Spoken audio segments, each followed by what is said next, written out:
Hey everyone, welcome to another episode of Darshan Talks. I'm your host, Darshan Kulkarni. It's my mission to help you trust the products you depend on. As you may know, I'm an attorney, I'm a pharmacist, and I advise companies with FDA regulated products. So if you think about drugs, wonder about medical devices, or obsess over pharmacy, this is the live stream, this is the podcast for you. I do have to say that both my guest and myself are lawyers, but neither one of us are your lawyers. So this is not legal advice. My guest today is not even working as a lawyer, so it's definitely not legal advice. I'm also a pharmacist, but I'm not your pharmacist, so this is not clinical advice. I do these live streams, these interviews, because they're a lot of fun, and I find myself learning something new every single time. But it's nice to know when someone's actually listening. So if you like what you hear, please leave a comment, please subscribe. If you want to ask our guest questions, which you probably should, because let's be honest, the billing rate that he probably has, you're not going to get a chance to ask free questions otherwise. But because he is an expert. But if you please reach out, ask questions, ask comments, and after the talk, if you like what he said, if you like what I said, please share the video. If you want to find me, you can always find me on Twitter at Darshan Talks, or just go to our website at darshantalks.com. Our live stream interview today is going to be about privacy. He is the guru on privacy, is what I like to think of him as. He's the head of privacy consulting at Privacy Team. You know they're about privacy when their entire name has the word privacy in it.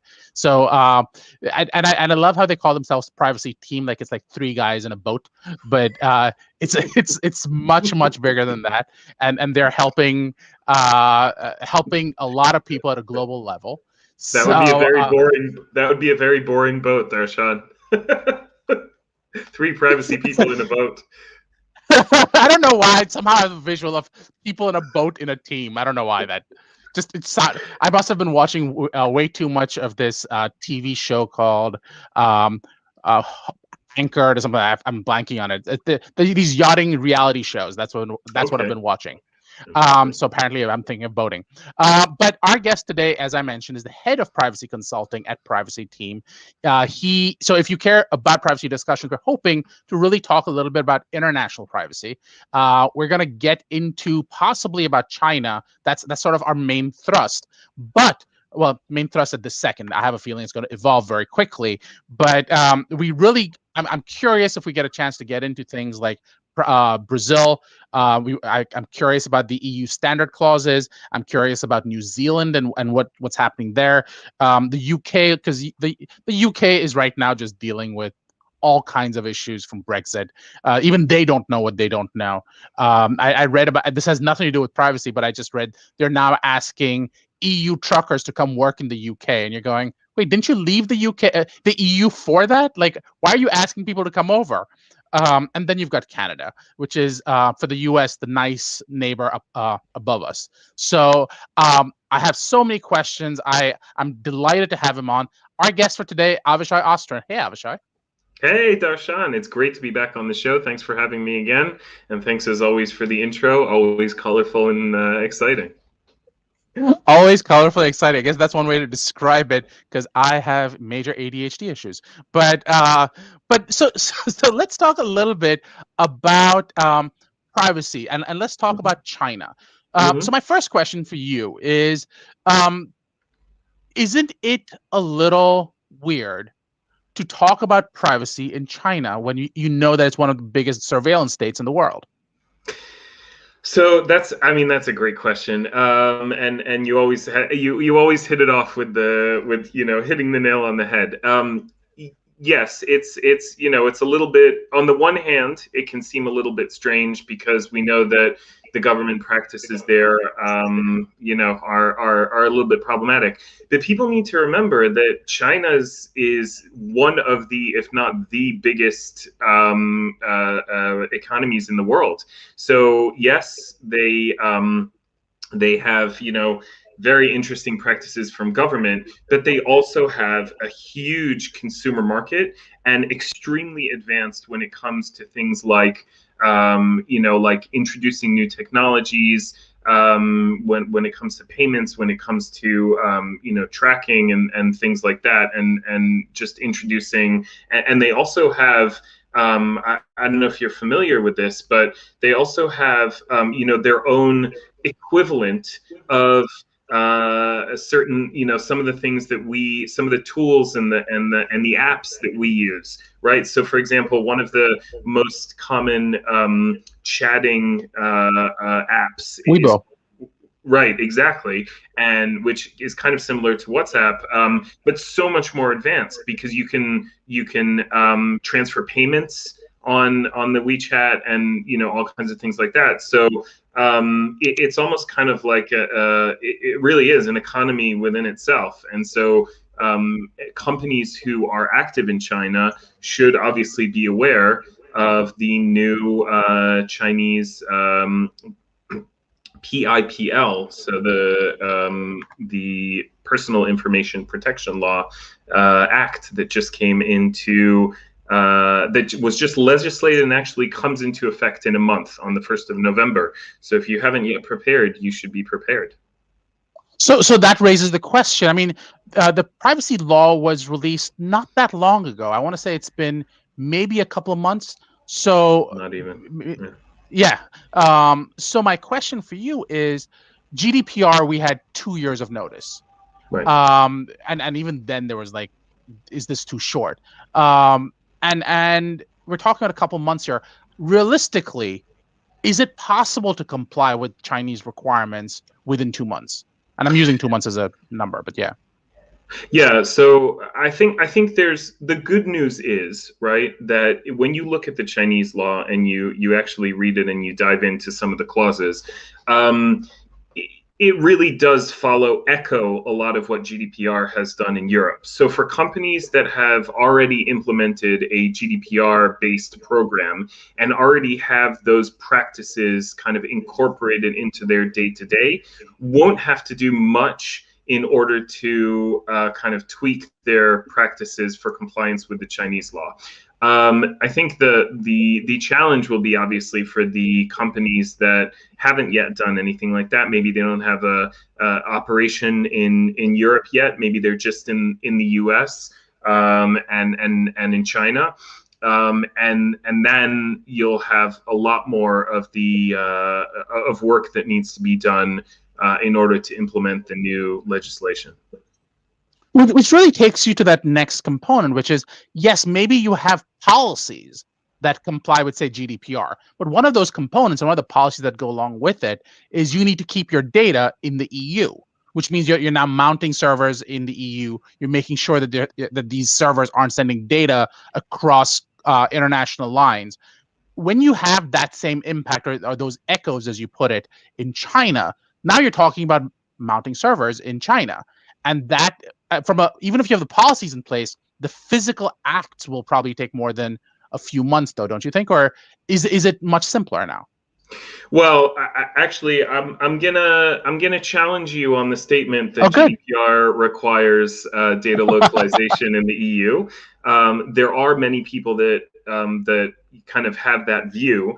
I personally don't see that that's the case. I mean, if you look at if you take any tech company today, right, you're either on an AWS infrastructure or you're on a Google infrastructure. Those are really the only two. So if Microsoft Azure or Microsoft Azure, right. Now, you could be using an EU data center for those. They do have that option. But most likely, I would say the lion's share of companies are probably on the US infrastructure, and so I think that it's unrealistic to think that people will just keep their data in the EU, and there isn't really a requirement. The requirement is that when you transfer it outside of the EU, you kind of adhere to the level of protection that the GDPR affords. Not a simple feat. I'm not belittling the fact that that's a very difficult task to achieve. but there, so you do need to put kind of what we call transfer mechanisms in place from the EU to the US. Interestingly, though, there are laws that do require what we call data localization. An example of those, for example, Russia is most notorious for requiring data localization within the country. And I think that some of the there are solutions that I can recommend to people in terms of keeping data local. So there are services that provide there are companies that provide those services for you. So keeping the data local, or keeping a local copy of the data when you transfer it out in the country. So there are ways to comply with the letter of the law, if not with the spirit, then at least to comply with the letter of the law in terms of localization. But I do agree with you; it's a big pain point for a lot of companies, and it's just about finding that solution that kind of works. So it's interesting, and I'm trying to decide whether I want to go down the path of exploring exactly what you talked about, which is, do you need data localization or not? You're right. You don't actually need to keep it in the EU. You need the same level of protections that you would have if you were in the EU. Unfortunately, the way the US works, and there's been, as you know, a bunch of pushback on this, is the EU courts came out and said that the US Data Shield law, it doesn't work, which means you're now doing it on a one-off basis, and you're going to have those standard clauses that are going to have to help, and there's the Schrems 2 decision and blah blah blah. My question for you, however, is that that's GDPR, and we could have a whole discussion on GDPR, and we probably should have a whole discussion on GDPR at some point. But when we're talking about China, do they not have a data localization requirement? So there's no specific requirement to localize personal data, and I think this is actually one of the things that's challenging about the new Chinese law, is that there's some ambiguities in terms of the exact requirements, unfortunately. So there's no specific requirement for data localization, but it needs to. There are certain types of information that need to stay in China. So what's called a personal information that's processed by critical information infrastructure operators. So the Chinese cybersecurity authority has not yet, but will designate certain pieces of information that are critical to the infrastructure that need to be kept local, and certain information that's processed above a certain threshold or volume needs to have a security assessment before it can be transferred out of China. So I think much like the GDPR, there's this people look at it and say, okay, this is basically a data localization requirement. That's not necessarily the case, but it could be that people may say, okay, it's just easier and less of a headache for me to just have a server in China for all my Chinese traffic and be done with it. So here's my question. In as you know, in pharma, one of the big things we land up doing is we land up having a lot of research done in China, because there's just a lot of people there, and therefore it's very useful. The big problem you face is this idea that okay, we are going to have the studies done in China, and it's funny when you actually look at the recruitment curves and you see how patients are enrolling, you'll be sort of like US, EU, and then China kicks in, and the numbers just start jumping up. Which is why people want to do a lot of research in China. My question is, do you think that there'll obviously be a large volume of data that gets computed? Do you think these privacy requirements will add so much bureaucracy that unless you are a massive company with decent inroads into the Chinese government, you might land up being caught up in this bureaucracy, slowing you down, making global research problematic? I think it's a great question, and I think it's one that applies not just to China and not just to the EU, but if you really zoom out and you say, okay, what are we trying? We have this problem. The problem Yeah. is not every country in the world respects personal data in the way that we would want them to respect personal data, Right. especially health data when you're talking about clinical trials. And we want, when you transfer data of our citizens out of our country, we want you to adhere to the same principles that we adhere to within our country. And it's an interesting kind of balancing act to try to say, okay, we want the protection on the one hand, but on the other hand, we want to be able to allow global business, and we want to be able to allow people to transfer information, internet free flow of data, et cetera, et cetera. So. The way that I always try to advise my clients, and the correct approach from my perspective, is just take a common sense approach to it, right? It cannot be the case that we have the infrastructure to protect data internationally, but we can't transfer it to the US only because there was this decision that the Privacy Shield was invalidated. And I'll give you a very concrete example that I had the other day with one of my clients. They said to me, listen, I have two options now, right? I have European data. I can transfer it to the US, and the vendor that I use in the US has more security protections than an equivalent vendor that I would use if they were in Europe. And then you realize that it doesn't, the requirements need to have some sort of common sense element to them. Otherwise you arrive at these baffling, mind-blowing conclusions that you're better off using a less secure vendor in Europe than using a more secure vendor in the US. And you get to all these ridiculous things. So just, I know I've gone on and on, but just to summarize the point, I think we need to be able to have a common sense approach to international transfers of data. And whether it's China, whether it's Europe, whether it's any of the other countries. And I think it's an incorrect, and I mean that, it's an incorrect interpretation of these laws to say that they require some sort of, just keep the data here and don't, you can't transfer it anywhere else, because I don't think that's the way our world works. It's like trying to, it just doesn't, it's not going to work. So that's an interesting perspective, especially I want, and I'm going to call you out because you have a bias, and I'll call out the bias.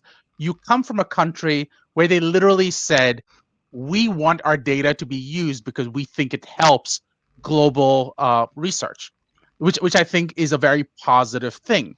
The question is, does China or the EU share those same beliefs? Obviously, the U.S. shares those beliefs because the U.S. believes that that data is power, if anything, for lack of a better term. But the EU believes privacy is more important, and apparently China is following those same principles, as is, say, Canada. So my question for you is, do you have, and I'm calling you out on the challenges without really any basis, but just want to explore how different people see it globally. Is your perspective as a Israeli lawyer / consultant, starting from that perspective of it, by default you would want to share the data, or do you think that's just a reasonable reading of the laws and that's where it comes from? I think there's no. Not only do I think that by default we need to be sharing data, not only do I think that, I actually think that fighting global transfers of data is, it's a losing battle. It's like putting what's the expression? Putting a band-aid on an amputation? Is that I'm probably I'm completely pretty sure there's no butchered that. band-aid on amputations, but I will take you up on that. No, you know what I mean. Like I do. you're I'm trying joking. to, yeah. Yeah, I I think just made it's up a phrase. There you go. putting out the fire after the horses have run out or something like that. I don't know. Anyway, I don't know. but basically, yeah. I think it's futile. We are not the way that global data transfers are work these days. I think that anyone who's trying to fall on their sword and say you may not take my data out of my Yeah. country is it just doesn't understand the way that the global economy works. It's about what we need to be doing is creating an infrastructure that's more safe and more secure, regardless of where the data is going. And spoiler alert, what I think that infrastructure looks like is probably something that is, in the blockchain distributed ledger kind of space where we're not Oh, band-aid on a where we're bullet wound. not That makes a lot more sense. where we're not dependent on whether on the whims of any specific U.S. Administration or any specific regulator that woke up on the wrong side of the bed and in some country. And I think that that's probably where we're headed in terms of giving people back control over their data and over their information. So what I'm hearing you saying is that where we're moving eventually is giving people back their control. Yeah. And I think that's obviously in principle that's a wonderful thing to do. The question is, who is the people in question? Is the people in question the individual citizens, or is it the governments who rule over those people? And what I mean by that is, and I'm referring to the Indian law that came out, and I don't know if you had a chance to look at it or anything, but in that specific instance, and again in the Chinese law as well, I believe they talk about how you cannot, if you certain data has to be kept within the confines, depending on what data it is, within the confines of that country, because it is considered to be of national security importance, or of national importance. In those specific situations, for example, it's obviously not that that data cannot be accessed, but it can be accessed by the government. So is the question giving control to a farmer sitting in rural China, or is it about giving the Chinese government access to the data that they would need so that there's surveillance? And I'm not saying anything that I don't think the Chinese government would say, which is they have come out and said, for example, that in the context of AI, the EU put out, as you and I discussed, actually, a position paper saying we want AI to not be. The EU said we don't want it to be used for public surveillance, while China came out and said we want the AI to be part of that public surveillance process. So in the same way, that is that lack of control is it about control by the patients, or is it controlled by the governments? Is my question to you. So I think it depends on whose data you're talking about, right? If you're talking about people's individual, I mean, the big kind of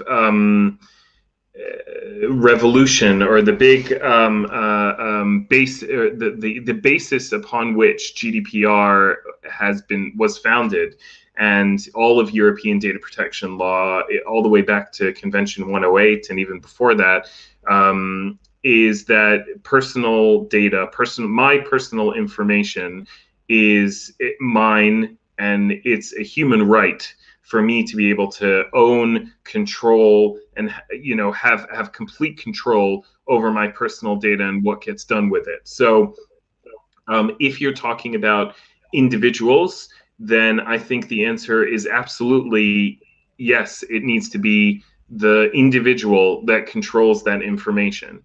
And by the way, that's what privacy laws are intended to do. But they don't do it, in my view, in a way that is, they're trying to legislate something that it's very hard to control, right? You've given a company your personal data. Now you're at their mercy as to what they're going to do with it. And what I'm saying is, no, we have the technology, this distributed ledger technology, that allows us to say, even though I've given them access to my information, they can still only do with it what I allow them to do with it, and no more and no less than that. So when you're talking about individuals, I certainly think it's giving the power back to the individual to say, this is in the same way that my body is mine and my mind is mine, and I have these freedoms, I also have control over my personal information. When you're talking about, you gave the example before about Israel sharing health data. That's not individual information. That's not, Avishai Ostrin has or hasn't gotten the vaccine. That is the COVID vaccine. That is now governmental data, statistical data, country data, which can be leveraged by governments and used for their benefit. I don't have an issue with governments or with companies using the insights and the information, the wealth of information, their intellectual property in a way that benefits them. What I do have a problem with is when they come and they take my personal information and they use it for it without giving me proper compensation for it. So, that's where I see the distinction. So let me ask you this question. We've now seen a few countries all come out with their perspective on what privacy looks like. Is it fair to say that the future of privacy is some version of a GDPR model? The reason I'm laughing is because I just had this conversation with someone yesterday about what I thought the future of privacy was like. I think the short-term future of privacy is probably something along the GDPR model. I think the longer-term vision of privacy puts GDPR aside, because GDPR is inherently about trusting entities to which we give our information to treat it properly. And I think that the future, the very kind of distant future, I don't know when it's going to be, but the distant future of privacy, of protection of personal information, is just not to have that trust, and just to say, it's my data and I'm going to control it, and I'm going to tell you exactly what you can and cannot do with it. And I will be the one who will police whether they do that or don't do that with, the smartphone or whatever device I have in my pocket. The interesting part of what you're saying is that there'll be that control, but wouldn't you still need global governments to help in enforcement? No. You wouldn't. No. You wouldn't, because the question is whether they can. Let's say you give your information, right? You have your personal data. You give your information to Google, right? Now, Google is going to do 1, 2, 3, 4 things with your data, whatever. I'm just oversimplifying it for the sake of the argument. Sure. And that is configured within the system that they will be able to do that. Once they try to do 5, 6, 7, and 8, once they try to repurpose your data for other purposes, they won't technically be able to do that, because the system upon which you've given them your information, whether it's the ledger, whether it's some sort of, whatever blockchain technology, whatever technology exists, it just technically they won't be able to do it, because the system won't allow them to do it, because you have given them certain rights to your information to be done, to be used in certain ways. And once they try to you know, go left or right outside of the confines of what they said they were going to do, they just technically won't be able to do it. So no, I don't think that I don't think that policing is a great way to enforce privacy rights. I think preventing the problem in the first place is where we're going to end up with. Oh, I love the idea of it, but I'm going to challenge you on that because that's what we do. We challenge each other. Yeah, So what you're really talking about is a fork, and saying how do you handle a fork in the context of a public ledger. My question is, if you've got a Google or an Apple or something else in the future, what if it's not a fork? What if it's a publicly managed private blockchain so that Google controls admin privileges? In that case, and most people would say I'll sign on, I don't really care. I've already been working with Google this whole time. If I'm the US government, I'll control them. I'll know what to say. So inherently someone's going to say I'll sign on, and if you have enough people sign on to this publicly available, privately controlled blockchain or DLT, distributed ledger technology, then the forks would just be controlled by the organization that controls those forks, i.e. the Googles of the world, the Apples of the world. In which case, isn't it accurate to say that they would still enforcement would still be important, because if they choose to go with side A or side B, they're the only ones who get to police that? Yeah, I maybe I'll revise my statement from before. I don't think that enforcement is completely obsolete. Is going to be completely obsolete. But I do think it won't be. Whereas today, basically the way that the regulation works is this notion that we have laws, companies want to comply for various reasons. And we hope that they're scared enough into compliance to treat our data properly. But if they're not, and they don't get caught, then, you know, it is what it is. And I think that the shift is going to happen very soon, where we're going to say we don't need a company to be scared about, you know, compliance with my law. The laws will still be in place and enforcement will still happen, but I'm not going to be reliant on the fact that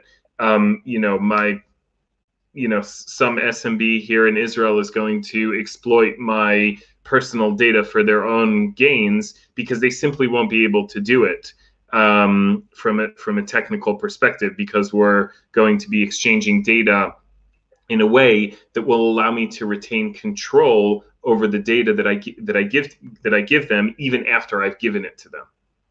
So, as you know, I usually aim for these to be about 15, 20 minutes. I'm already 33 minutes. But I'm going to ask you one last question before we get into our usual 4 questions.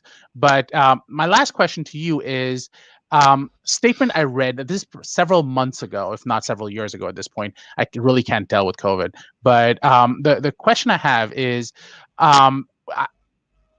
when we were talking about hacking into, for example, I think it was the iPhone at that time, and people were basically saying that I like the fact that the iPhone is unhackable, and everyone was really happy about that. And the government, I believe it was the U.S. government at that point, basically came out and said, yes, that I understand why you want that, but it's bad for national security, and we want the ability for the governments to have a backdoor into the data.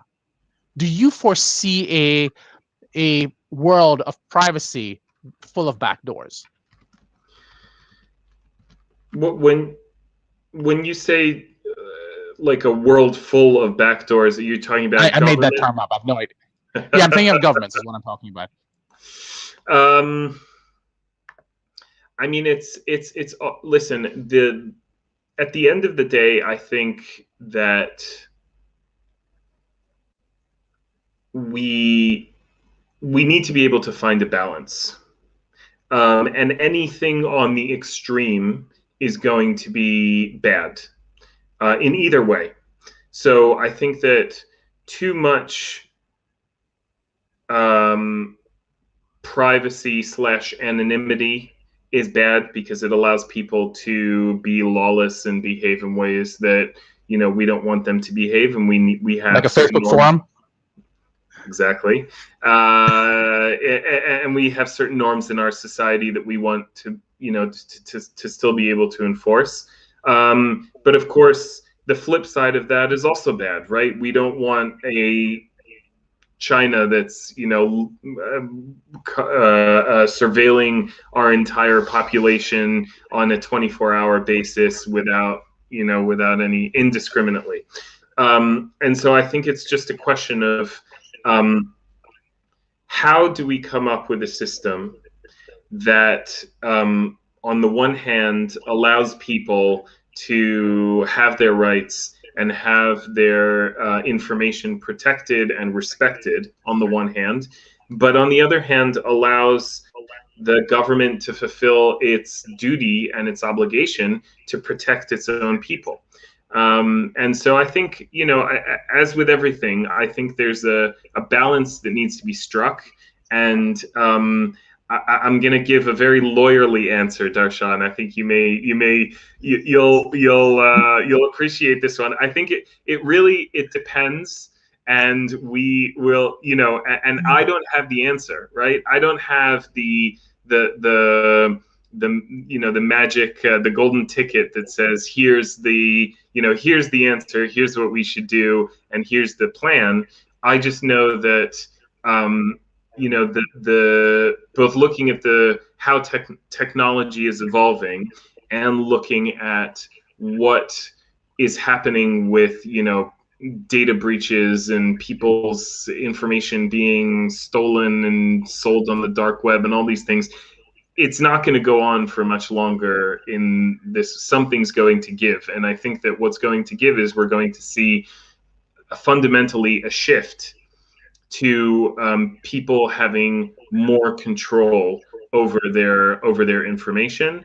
And again, it could be that we'll have government backdoors, and for national security reasons, the Europeans won't be happy, the Americans will be happy, and that's pretty much how things go always. But I think that shift is coming, and I think it's going to happen sooner rather than later. I know I said last question, but I have one more, just because I'm curious. Because I don't get a chance to talk to super smart people and ask these questions and actually get valid answers back. But the question I have is, and it sounds extremely simple, but I have a feeling it's going to be a more complex answer. Do you think there will be a difference in the way privacy and confidentiality are treated? And what I mean by that is privacy usually relates to individuals, while confidentiality usually relates to businesses and the data they have. Do you think businesses and people will get different levels of control over the data? I think they already do. I think they already do, because if you look at privacy law, actually, very interestingly, there are a number of privacy laws around the world that have included companies in their privacy legislation. South Africa being one of the examples. The South African privacy law actually includes companies in the definition of personal information. Which I think is really interesting and very challenging. Like, what is personal information relating to a company? Is it their P&L statement, their trade secrets? Yeah, I guess so. But how does a company put in a data subject request? It's interesting. Right. It's interesting. How do you ask for a deletion request? Like, can you get struck off the register of companies if you I don't know. Anyway, it's an interesting thought experiment. But to answer your question, I think that it's already the case that and the truth is that confidential information about companies has been protected for many years because it has monetary value, right? That's what IP lawyers do. They protect companies' intellectual property. And so I certainly, because there's money there. I don't know that protecting the exploitation of my personal information has any monetary value to anyone other than myself. So when there's no monetary incentive, there isn't necessarily, any high-paid lawyers who are going to go after those entities that are exploiting my data. But I think that it has been the case that confidential information of companies has been more protected than personal information of individuals. But I think that recently we've realized that the risks that can arise from nefarious, actors getting hold of my personal information is real. And so that's why I think that we're going to see a bigger or a shift in the protection of people's information, potentially to the level that companies' information is being protected. I love it. So I did promise that was the last one. So now I have Yes. some questions for you that are the usual standard ones. What would you like to ask the audience? Well, I'll tell you, I want to know from the audience, on this question, I want to know, I want the audience to answer your question from before about what do you think the future of privacy is going to look like? Like when you look 5, 10, 15 years in the future, how are we going to protect people's information? What's going to be the main things we care about, and how do we think? I mean, I think that any person who's given this a little bit of thought, I think, has a very valid and valuable opinion about this. And I think that the more answers we get, the better ideas we can form about it. So I'd be interested to know what people think, because I think it's a great question. I'll answer the question first, as I always do, and others can jump in if they want to. But I think that I have a more dystopian mindset.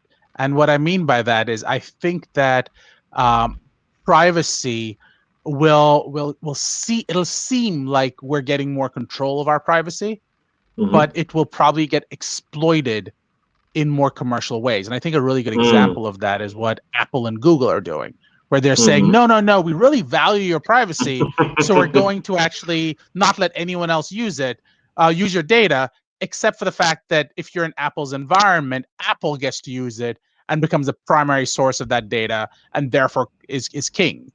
I find that maybe that is a little dystopian, but I think that's the future, at least in the immediate, I'd say 10 years. At the end of that 10 years, I think that we'll probably have other technologies. And I think at that point, that data will probably land up being in some version of I think at that point, you probably won't even need data in the same way, because I think you'll have synthetic data that mimics like actual data. So the value of individual data may not matter as much anymore. So that would be my take. You want to say something there?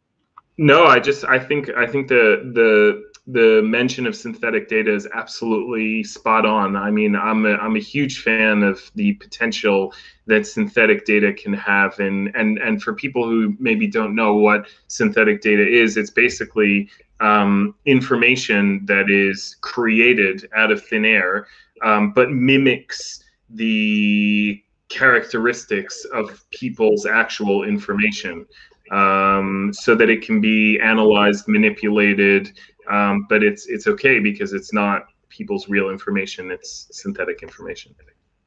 Yeah, so that would be my response. I'd be curious what other people say. Here's your question. What is something you learned in the last month? The Chinese data protection law. That counts. That 100% counts. Has it been only a month? Oh, wow. I think it was probably a little bit more than that. Plus or minus. We'll count that. Yeah. Something that I learned in the last month. Well, so I've spent a lot of time. We actually had some holidays here in Israel. Some of the Jewish holidays over the last month. So I've learned a lot about my family, about my kids that I didn't know, Really? and we spent a lot of time together. So yeah, I mean, it was a great learning experience. So I'm always happy to have kind of quality family time. That is awesome. I am happy that they're back in school. I'm not going to lie, but I guess that answers that next question. oh, there you go. Definitely. So we actually traveled to see family. We were in the States, and we came back to Israel. And the regulations in Israel now are that people who are unvaccinated, i.e., children, need to do a week of quarantine. So we were at home for a week with the kids that literally they couldn't leave the house. So they were stuck in the house for a week. So you have no idea how happy I am when they went to school this morning. it's just that is awesome. Yeah. And the last question is, how can people contact you? We've been showing that the whole time, but you can go to privacyteam.com, or they can actually find you on LinkedIn at Avishai Ostrin. Yeah, they can find me on LinkedIn, and I mentioned this to you before, but I'll repeat it before we recorded, but I'll repeat it again. I am super, super, super happy always to chat with people on LinkedIn. I'm extremely active there, so please do feel free to connect and drop me a message or a comment or whatever. I just like talking to interesting people. So definitely, if you're hesitating and you're not sure about whether you should reach out, please do. I'm always happy to chat, and of course, with my good friend Darshan as well. I just want to be clear that he's actually very serious about this. That's how we actually met. I randomly messaged him, I believe, on Twitter, and we started talking, and you were kind enough to come on, and we've developed a friendship over time. Absolutely. Thank you again. Thanks, everyone. Thank you.